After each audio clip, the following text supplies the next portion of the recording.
Hello, xin chào các bạn đã quay trở lại với review 5 phút. Ở cuối tập trước, sau một số tranh chấp thì rốt cuộc hai đoàn đội của nhân loại và ma tộc cũng đã tiến vào mộng huyễn thiên đường. Hơi thở sinh mệnh nồng đậm trong nháy mắt lan tỏa, bất giác khiến cho mọi người cảm giác vô cùng yên bình và thoải mái. Trước ngực Long Hạo Thần nóng lên, quang nguyên tố tinh linh Nhã Đỉnh tự bay ra, ánh mắt nó tràn ngập hưng phấn và ngưỡng mộ. Mặc dù nguyên tố tinh linh thờ phụng là thần nguyên tố, nhưng quang nguyên tố, thủy nguyên tố, thổ nguyên tố lại cực kỳ thân cận tự nhiên nữ thần. Bởi vậy, tự nhiên nữ thần có thể nói là một nửa chủ nhân của chúng. Trở về ôm ấp của thiên nhiên, tràn ngập hơi thở sự sống, sao Nhã Đỉnh không kích động cho được. Nó có thể rõ ràng cảm nhận được sức sống của mình đang nhanh chóng tăng lên, thân thể trong suốt sau quá trình biến hóa cũng trở nên chân thật hơn bao giờ hết. Lúc này, cảm giác nóng cháy ở trước ngực Long Hạo Thần cũng đã hết, nhìn xung quanh không thấy Thải Nhi đâu, hiển nhiên là mỗi người được truyền tống đến địa điểm khác nhau. Vì thế, Hạo Thần quyết định đi về phía trước tìm kiếm cơ duyên, biết đâu còn có thể hội ngộ được với Thải Nhi. Không lâu sau, hắn nghe thấy phía trước truyền đến thanh âm ồn ào, có vẻ như đang có một cuộc giao chiến. Hiển nhiên lúc này lại gần, Long Hạo Thần phát hiện một thanh niên của ác ma tộc đang đối đầu với một con đại tinh tinh cường tráng. Nhìn qua thì thực lực hai bên không cách biệt lắm, tốc độ đều không quá nhanh, nhưng khi chiến đấu thì rất hung hãn. Long Hạo Thần nhìn hoàn cảnh xung quanh họ, chợt hiểu rõ nguyên nhân xảy ra xung đột. Cách đó không xa, có một luồng sáng trắng nhu hòa bay trên không trung. Hiển nhiên, đây chính là linh lô, hơn nữa còn là thứ vô cùng hiếm thấy, nó đích thị là linh lô vô thuộc tính. Thực hiển nhiên, tên ma tộc kia là sau khi thấy linh lô này thì bị hấp dẫn, mà đại tinh tinh này thì là người thủ hộ linh lô, cho nên phải chiến thắng được ma thú này mới có thể sở hữu thứ quý giá kia.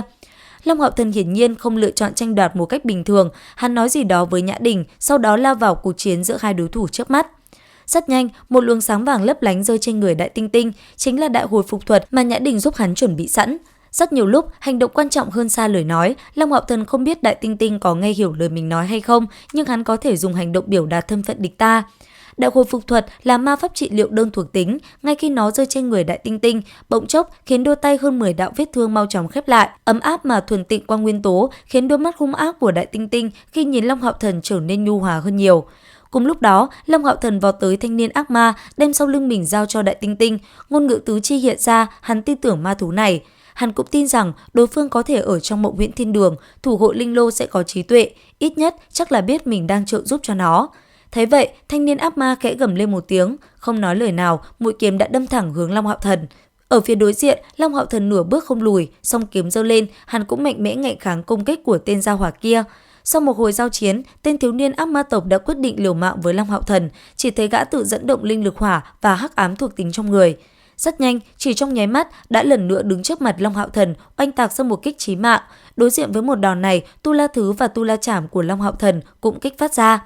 Tên gia hỏa kia không ngờ rằng mình lại bị trọng thương bởi trọng kiếm của thiếu niên trước mắt. Mặc dù gã rất căm phẫn, nhưng lúc này chỉ có thể rút lui. Long Hạo Thần không tiếp tục đuổi theo gã mà đi đến trước mặt đại tinh tinh. Trong lúc đó thì đồng bạn của hắn ở phía sau đã có nhiệm vụ xử lý triệt để tên gia hỏa kia. Lúc này, thân thể khổng lồ của ma thú kia đã đối diện với Long Hạo Thần. Nó đưa đến trước mặt hắn một khối ma tinh to bằng nắm tay. Hiển nhiên, đây chính là đại tinh tinh từ trong thân thể thanh niên ác ma tìm ra.